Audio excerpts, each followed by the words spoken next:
If you're going to spend as much time on a golf course as J. Don Blake, you'll want to have a caddy you love to spend time with. For Blake, that's his wife Marcy.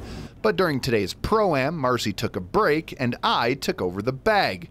But before I knew it, I broke rule number 1. We try to meet our caddy at the driving range to kind of get ready, prepared. This morning my caddy didn't show up. You know, that's a pretty simple process to get on time, and caddy rules are show up, shut up, and keep up.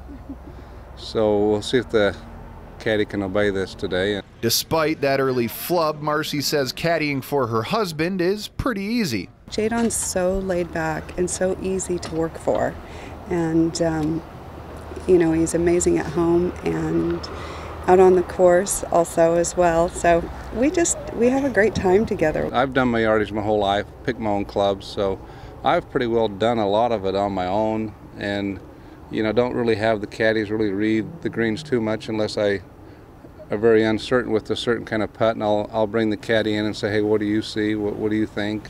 That I can handle.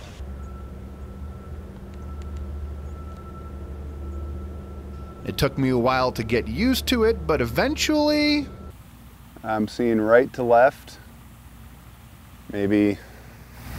Got that cup again, maybe a little bit more in the cup? Yeah.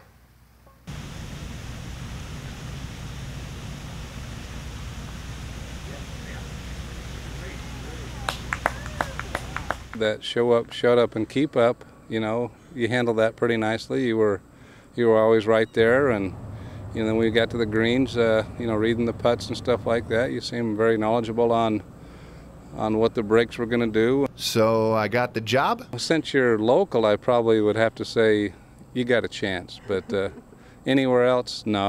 I think you could probably fit in and work in pretty well, but it's pretty tough to get my wife off the bag.